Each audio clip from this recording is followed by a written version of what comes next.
Welcome to the Writing with Purpose podcast, where I, Anna Woolliscroft, chat with fellow writers and outdoor enthusiasts about how we can embrace creativity and curiosity to live a life full of adventure that doesn't feel like hard work. I delve into exploratory conversations about my two loves in life, writing and nature connection, as part of my mission to share the well-being benefits they both bring. It's wonderful to have you here today.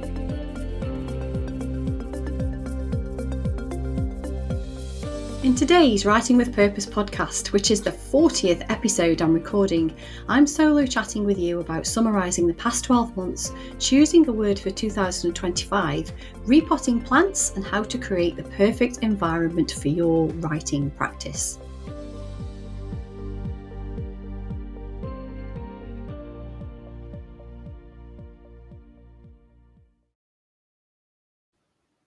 Hello and welcome to the second of my solo chatting episodes for the end of 2024, and this is actually episode number 40. I can't believe that I've recorded 40 episodes already. I've got close to almost a year's worth of podcast recordings, which is excellent. So I believe there is some sort of statistic that most people don't go much above 20, so I think I'm in the higher end of the category there. So yeah, well done me, and I hope that you have enjoyed listening to everything so far. But without further ado, today I'm going to talk to you about the past 12 months, choosing a word for 2025, repotting plants, and also how to create the perfect environment for your writing practice in 2025. So the word for the new year. I actually couldn't remember what my word was for last year. So I looked it up on a social media post and it was whirlwind. And to be honest, when I look back at 2024, it has flown by like a whirlwind. And throughout parts of the year, I feel as though I've been stuck in a little bit of a whirlwind as well, because it's just gone so quickly, but I've done so much as well. I've achieved so much with doing the master's degree, with launching a new website, doing quite a lot of rebranding of things, and just generally having a think about what I really want to get out of my journey as a journaling guide and a creative fiction writer. So whirlwind was a very apt word for 2024, and for 2025 I've chosen optimism. Now this didn't take a lot of thinking, to be honest. I kind of sat here and thought, right, okay, a word for 2025, optimism. Yeah, that seems to work. And the Oxford Dictionary defines optimism as hopefulness and confidence about the future or the success of something. And yeah, that seems quite apt for me at the moment. Also, I've always been a glass half full, or maybe a glass 3/4 full kind of gal, but sometimes I do still beat myself up unnecessarily and feel as though I always must be physically or mentally on the go. And I'm sure if you are a business owner listening to this, you can relate to that. We kind of find it difficult to relax, and there's always got to be something moving, whether it's the cogs of our brain or our limbs taking us from A to B. But optimism,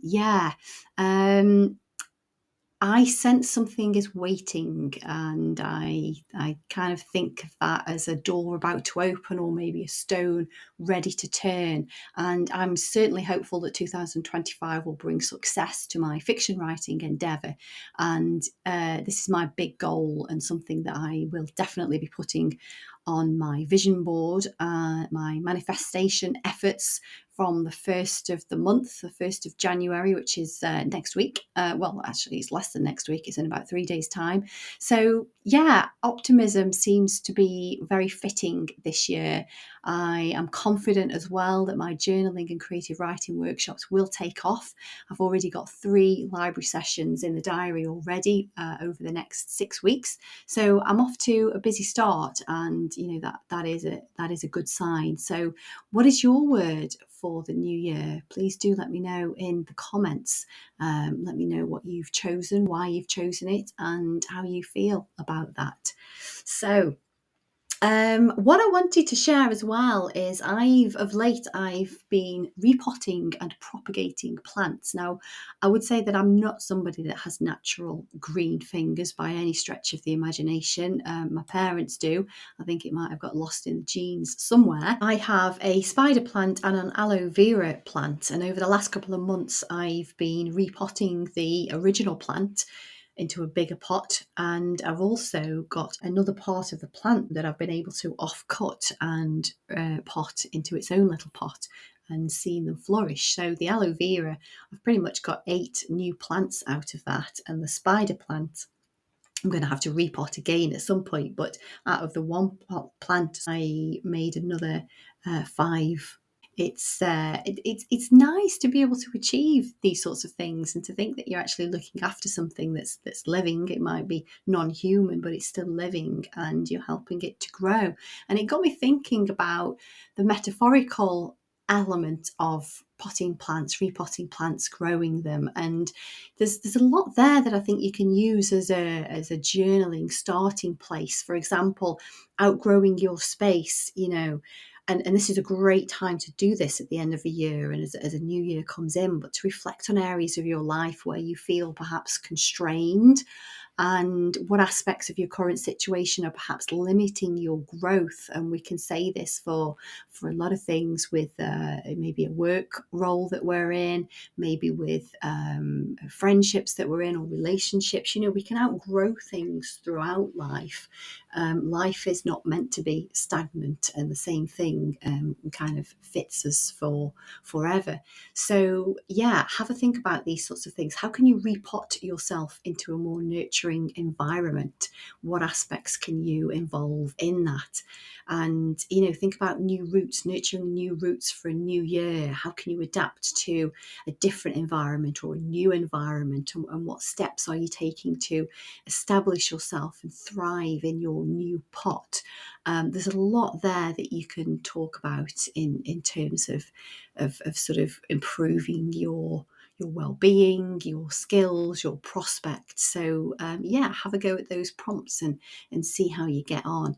And these sorts of things, any kind of metaphor, and nature has so many to offer us, they all encourage some kind of introspection and personal development. And what they allow us to do as journal writers is to explore and grow and adapt and see the potential for positive change. So yeah, there's a lot there. Okay, the next thing I want to talk about with you is how to create your ideal journaling space. Now, this is something that I've found a lot in the past, and not just with journal writing, but with copywriting, with any form of content creation.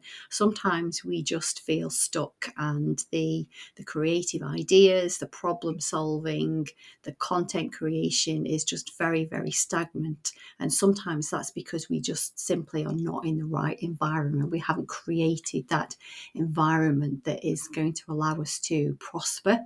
So I've got 6 elements for you to think about, and by all means write these down. Pause me as usual if you want to do a little bit of work around each of these and see where it might lead you. This is an active exercise. It's a proactive exercise, and you need to seek out things to see what works for you best. So number 1, find your time. And we're all different, but there are certain times of the day where you will feel more productive, you'll feel more energized, and you'll feel more creative. So the question to ask is, are you a night owl or an early bird? Do you have an afternoon lull, for example, or maybe a second wind after lunch or after dinner? So find that time that works best for you. And once you've identified that time, you're going to be working more with your natural energy highs, and that will allow you to achieve more in less time. Sounds counterproductive, but in fact it isn't. So we all know that forcing the issue to put our heads down and work when we're not feeling it never results in our best work, and it never results in anything getting finished sooner rather than later.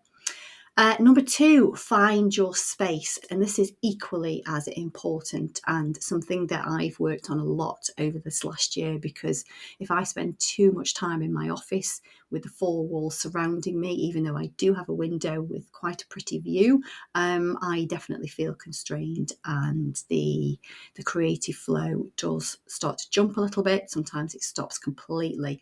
So find a space that works well for you, and that could be in a coffee shop, it could be an outdoor spot, it could be a quiet, comfy space that's got lots of blankets and comfy chairs. But wherever that is, you will find that you just seem to get on with the space better, and it's more conducive for you to be productive. And if you're able to, I realise this isn't always possible when you have a 9 to 5, a job to go into, but explore different working spaces and keep a log of how they feel to you, how they make you feel, and also keep a log for how much you achieve from a productivity level when you're in those spaces. And the last thing to say on this is it works wonders to have a change of scenery once in a while, especially if you're in some kind of creative role. So think about getting outside, think about working from a different room, even think about working with different people in different spaces, different members of the team, if you can do, just to revitalise the ideas, the creativity, the workflow that you have. Number 3, clear your time. Now, this might sound an obvious one, but there's so many people that fail to eliminate distractions, myself included in this. And when you're journaling or when you're working in general, your mind must have space. And any distraction, no matter how small, will be guaranteed to interrupt your intuitive flow. So things like having emails going all the time, notifications from your phone, people knocking through the door, these are all distractions that have a negative impact on your time. So think about the following 6 elements and consider doing some of these to be more productive. Put an out of office message on your emails. Hang a do not disturb sign on your door. Mute or turn off mobile and desktop notifications. Close all non-essential websites and applications that you do not need for the task that you're working on. And empty your head of all other thoughts before you start. Now, what I mean by that is just basically get a notepad and pen, have a quick brainstorming session before you get stuck into the task that you need to work on, just so that you are reducing the amount of random thoughts that are going to pop into your head and cause you some sort of distraction. If you've written them down, your mind subconsciously will know not to bother you about them again. And finally, go to the toilet, make a drink and grab a snack. So make sure that you empty anything that's going to be potentially disturbing you, and grab a drink and have a snack so that you don't get hunger pangs or thirst 5 minutes after you start doing something. Number 4, get good at recognizing when you're out of flow. Now, writing is hard when you're out of alignment. In fact, working on anything is hard when you're out of alignment. It's uncomfortable, and you will probably feel frustrated, angry, envious, or bitter, or whatever comparisons that you can make to other things, to other people even. You may even be disappointed. So you will always be more productive when you are in alignment. So when you're working, if there's a project or a task that you're working on and you kind of spotting these trends that it always makes you a little bit grouchy, then this is when you're out of flow, and seek to find alternative ways of doing such a task. Maybe you could delegate something, maybe you could approach the task in a different way, maybe you could use a computer or use a notebook, switch that around a little bit, but explore with how to make some of these things easier. But if you're paying attention to it, if you are setting the intention when you start working and to pick up on anything that you feel frustrated with, angry with, it's just not flowing, then these are little things that are always going to disrupt you. And equally, on the flip side, notice when you're in flow. So when you're in complete alignment, time passes very, very quickly. It feels like you're in a warm, comfy bubble, for example, where everything is just so easeful in what you do. You'll be completely present with whatever it is that you're doing, whoever it is that you are with, and you'll notice that your mind doesn't wander in these sorts of situations. You'll generally feel positive emotions. You'll feel happy. So again, as when you notice when you're not in alignment, when you start to feel frustrated. Notice also when you feel happy, relaxed, at peace with what you're doing. And again, make a log. What is it that you're doing? Where are you? Who are you with? What have you seen, heard, smelt, tasted, touched? Bring in some of these senses so that you can get a better picture of when you're in flow and when you're out of flow. And finally, capture all of your ideas. What I mean by this is ideas will pop into your head at the most unexpected and inconvenient times. We've all woken up in the middle of the night with a thought, 3 a.m. in the morning. We've been waiting in the dentist reception for an appointment, hiking halfway up a mountain. An idea pops into our head. And this kind of thing will never change. So think about ways and means that you can have to record these ideas so that they never go missing, so that you can always come back to them when the time is a little bit more convenient. The ideal thing would be to keep a notebook in your bag, in your pocket, maybe have some sort of app on your phone that you can type or dictate any inspiration into while you're on the move. So ask yourself the following question. Why did this idea capture your attention? What was it that you liked about it? And how did it make you feel? What more is there that you want to learn about this? And all of these kind of prompts, thinking about this, creating this ideal environment for you to do some good work. These are all things that you can explore. It's a learning curve. Something isn't going to happen straight away, but even just by paying attention to them, you help to build on that and help to improve that. So good luck with finding your ideal space, creating that perfect environment to unleash your creativity, your inner storyteller, whatever it is that you want to be in flow with. Okay, so I want to leave you with a couple of final things, with it being almost the new year. There's still time to purchase diaries, journals, notebooks from the new website, which is www.writingwithpurpose.co.uk. Have a browse. There's lots of stuff. I'll keep adding to it throughout the year based on some of the projects that I'm working on. And just to mention that next week, the podcast on the 4th of January is with Dr. Jill McGarry.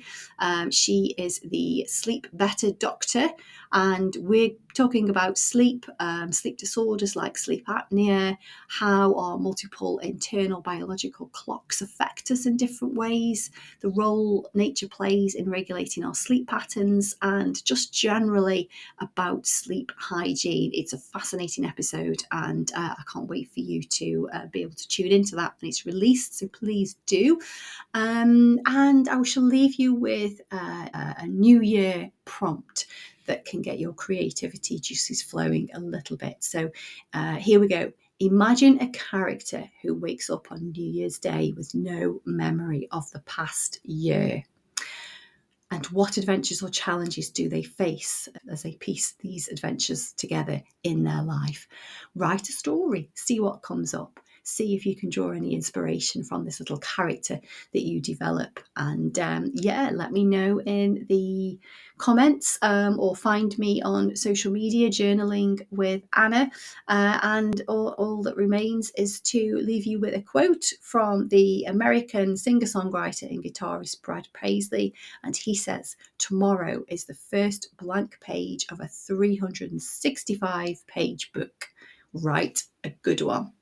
Thank you very much for listening.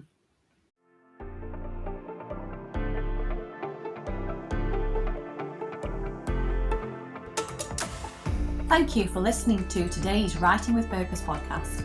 Having conversations with fellow writers or adventure enthusiasts brings two of my biggest loves in life together, writing and nature connection. I've been a copywriter and content creator for 23 years, but my passion is writing for well-being, and I'm on a mission to share the benefits that putting pen to paper has for personal wellness with as many people as possible. If you want to learn more about writing for your well-being and journaling techniques, please connect with me in my Facebook group, Journaling with Anna.